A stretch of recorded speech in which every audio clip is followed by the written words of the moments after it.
Oi pessoal, tudo bem? Aqui é a Luciana da Street Smart Brazil. You know, family is important for us Brazilians. So in this lesson, I will teach you, family vocabulary in Portuguese. That's the main point of the lesson. I will give you pronunciation tips throughout the lesson. I also want to tell you about differences in the use of some words that can cause trouble, both to foreigners speaking Portuguese and to us Brazilians speaking English. Hopefully the information I will share here with you will help you avoid confusion and not get in trouble like I did. And throughout the lesson, I want to share recent statistics about the Brazilian family that may very well surprise you. So let's go to the list of family members. First word I want to teach you, family, familia, familia. Now we have the words for mother and father, mãe. Here you have the nasal sound, right? Mãe. It's like someone calls you when you go like, it's that sound, mãe. And then for pai, and then for father, pai, pai. Mãe coruja or pai coruja.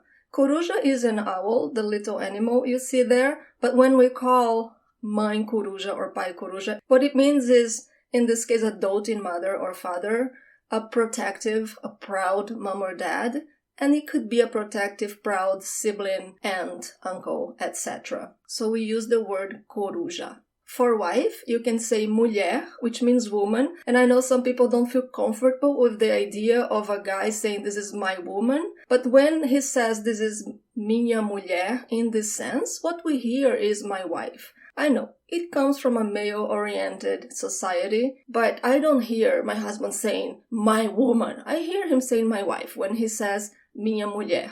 And the other word is esposa, esposa. For husband, you can say marido, and it's true. It's not equal. We don't say my man. You say marido or esposo, esposo. Here are the different ways we can call our mom. So mãe is mother. We also have mamãe, which is equivalent to mom. So in English you say my mom lives in Recife, in Brazil. But in Portuguese I would not say minha mamãe. I would use mamãe when I'm talking to my mom. Or I could also use it when I'm talking about her, but then I wouldn't say minha mamãe. I would just say mamãe. There's also mãezinha, mãezinha, mommy, and you use that when you're talking to your mom, not about your mom. In the northeast of Brazil, we say mãinha. It's very common in northeastern Brazil, mãinha, also for mommy. And there is an informal way to say the old woman, not in a bad way, not in a pejorative way, in a fun, informal way. You say a coroa,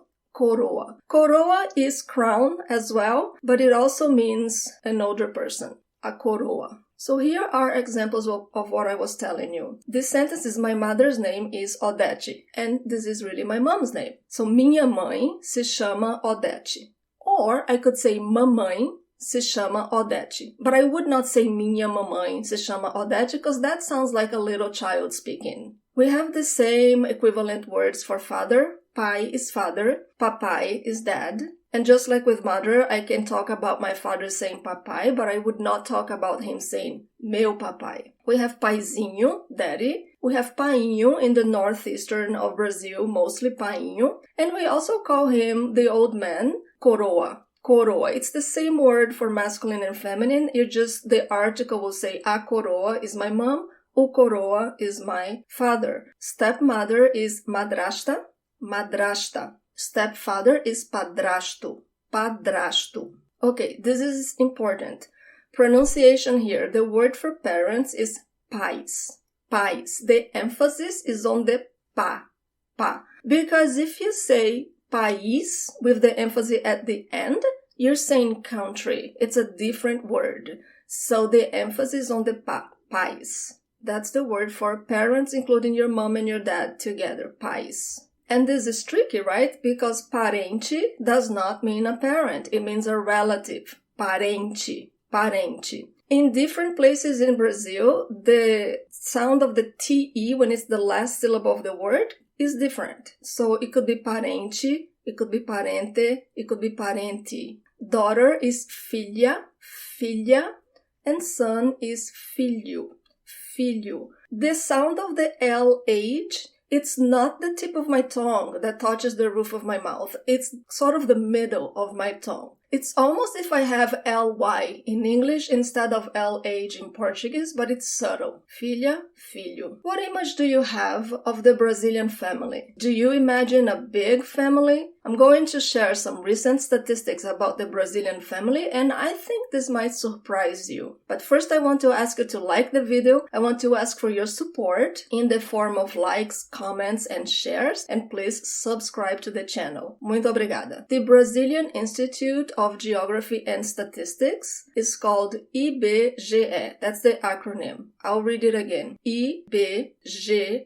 That's the sound of each of the letters. And the whole thing means Instituto Brasileiro de Geografia e Estatística. IBGE is the public organization responsible for surveying and managing Brazilian data and statistics. It is mainly known for being responsible for the organization and execution of the Brazilian demographic census. According to the IBGE, in the last 2 decades, there has been a substantial decrease in the size of the Brazilian family. The number of kids per woman in Brazil went from 2.39 in 2000 to 1.87 in 2010 to 1.6 in 2021. Another change in the composition of the Brazilian family is that the number of single moms has increased. Still according to the IBGE, the number of divorces in Brazil grew 75% in 5 years. Some studies suggest that the pandemic contributed to a significant increase in divorces in Brazil. An article by Agência Brasil, which is the national public news agency, said that the number of divorces had a record increase in 2020. It increased 15% from 2019 to 2020. The historical average annual rate was 2%. In addition, an article by the Brazilian Institute of Family Law, which is a non-governmental, non-profit legal institution, said that from January to June of 2021, the number of divorces in Brazil increased by 24% compared to the first half of 2020. So there you have it. The Brazilian family has been changing. I mentioned single mom. We say mãe solteira. Mãe solteira. Literally single mom, but we invert the order of the words. This is a very interesting word. Casal. Casal. When the L is the last letter of the word, you do not roll your tongue. It sounds like a W in English. Casal. And I have a lesson specifically about the sound of the L when it's the last letter of a word or of a syllable. So look for the link in this video description. Casal means couple. Un casal, a couple. It could be a married couple, regardless of gender. It could be a non-married couple, boyfriend, girlfriend, regardless of gender. It could be 2 people who are one female and one male who are not in a relationship. Let me give you an example to make it clear. Imagine that you are talking to a Brazilian friend and you ask her how many kids she has. Or if it's a man, you ask him how many kids he has. That person says, in English, literally, I have a couple. Eu tenho casal. Eu tenho casal. I have a couple. But what they are saying is they have a boy and a girl. In my case, people ask me if I have cats. I say, eu tenho casal. I have a couple. It means specifically a boy and a girl. It doesn't mean just 2 cats. It means a boy and a girl. And these are my kitties. Okay, moving on. Stepdaughter, enteada. And it could sound like enteada, different pronunciations. Stepson, enteado. To say that someone is adopted, an adoptive daughter or son, you say filho adotivo ou filha adotiva. The word for child is criança. That C with the squiggly thing we call cedilha, it sounds like an S. Criança. And the plural is crianças. So here's something interesting about this word. In English, when a parent talks about their kids, they use the word children to refer to sons and daughters, even when their sons and daughters are adults. This does not happen in Portuguese. Criança always means a young child. To refer to adult sons and daughters, Brazilian parents will use filho for son, filha for daughter, filhas for daughters in the plural if they're all girls. And if they have all boys or boys and girls, it will be filhos. The masculine plural is what we use for the mixed gender plural. O filho mais velho, or a filha mais velha, is the oldest child. And the youngest child, whether it's a boy or a girl, is caçula. If it's a woman, a caçula. If it's a man, o caçula. And here's the word for pets. And yes, pets are a part of the family. Animal de estimação. Animal de estimação. Or in the plural, animais de estimação. But the thing is, in Brazil today, people use the word pet. It's the English word pet, pronounced as if it's a Portuguese word. So they say pet.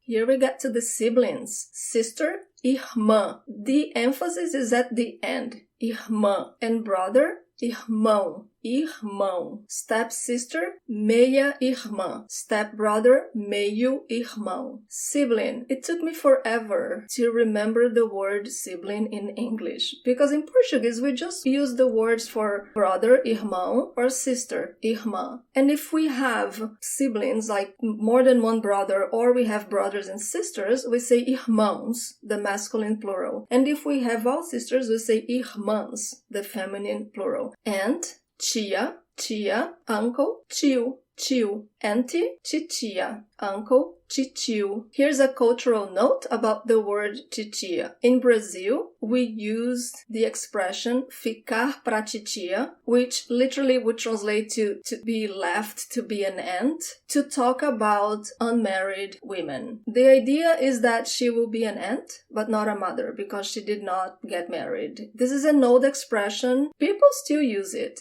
However, you should only use it with close friends in a jokingly way. Otherwise, it can be considered offensive and sexist. So here's an example. Ana Lúcia ficou pra titia. Ana Lúcia ficou pra titia. It means Ana Lúcia never got married and never had kids. Niece, sobrinha, nephew, sobrinho. The sound of the NH, it's also not the tip of my tongue that touches the roof of my mouth. Sobrinha. It's the middle of my tongue. You could think about it as if there is a Y there instead of the H, but it's subtle. Sobrinha, sobrinho. Cousin, primo is the masculine word. Primo or prima, the feminine version. This one I know causes trouble. Grandmother is avó. There's an open sound for this O. Avó. It's almost like you are in awe. Oh, avó. Grandfather is avô. It's closed. Avô. It's almost like you're saying, oh, avô. And the way you can remember how to spell each one, and if you know what the accents, the graphic accents mean, it will help you remember the sounds as well, is that the grandmother has a little hair clip. That's the acento agudo. And the grandfather has a little hat. Now, the funny thing is that when you put it in the plural to say my grandparents, you use the plural of the open sound word, which is the feminine word. So you say meus, which is a masculine pronoun, meus avós. So in this case, it's this feminine plural that indicates the couple. Meus avós. Granddaughter, neta. Grandson, neto. And grandchildren, both boys and girls, netos. Great-grandmother, bisavó. Again, I have the open sound, bisavó. Great-grandfather, bisavô. That's the closed sound, bisavô. And the plural, my great-grandparents, meus bisavós, with the open sound, meus bisavós. Great-granddaughter, bisneta. Great-grandson, bisneto. And the plural, bisnetos. Godmother, madrinha. Madrinha. And godfather, padrinho. Padrinho. Mother-in-law, sogra. I wonder if you can notice that só is the open sound of the O, sogra. But for father-in-law is the closed sound of the first O, sogro, sogro. Now let me tell you about what I call the in-law confusion. In Portuguese, the words for in-law family members do not have any reference to the law. Therefore, we use those words to refer to our boyfriends or girlfriends' family even before we are married. In other words, a Brazilian man will refer to his girlfriend's mother as his sogra. I learned that I cannot do this in English in an awkward way. This was many years ago. My boyfriend took me to visit his mom in San Diego, and she overheard me talking on the phone with a friend, and I said that I was visiting my mother-in-law because sogra is mother-in-law, and I had never noticed the in-law meaning there. So she thought I was putting pressure on her son to marry me. I was not. I just meant the mother of my boyfriend. Daughter-in-law, nora. Son-in-law, genro. Genro. Genro is an interesting word. The G-E sounds like J. Genro. And this R is the sound of the age in English. Ho. Genro. Sister-in-law, cunhada. Cunhada. And brother-in-law, cunhado. Here's some additional vocabulary. Girlfriend, namorada. Namorada. And boyfriend, namorado. Namorado. I have a video about Valentine's Day in Brazil. I'll put a link in the video description. For those who are engaged to get married, noiva is the woman, noivo is the man, and both together as a couple, noivos. Single, solteira for a single woman, solteiro for a single man. Solteiros is the plural for mixed men and women. Married, casada for the woman. That S, one S between two vowels, sounds like a Z, casada. And the man, casado. And the couple together, casados. Divorced, divorciada, divorciado. For both men and woman together, divorciados. Widow, viúva, viúva. And widower, viúvo. And both together, viúvos. Great, this is what I had to show you today, but I do want to tell you how to practice your new vocabulary and how to turn this lesson into a bigger and richer learning experience that will help you put different pieces of your Portuguese together. I give you tips on how to do that in my lesson called Learn Vocabulary Fast in Portuguese, and I will put a link to that lesson in the video description of this lesson. You probably know by now that we offer one-on-one Portuguese lessons via video meetings. You get to practice with a professional Portuguese language instructor. You get to learn at your pace because it's one-on-one. It is all about you. You enjoy more practice, control your schedule, and you learn with excellent original exclusive materials that I create for you. To book a trial lesson with us, visit streetsmartbrazil.com.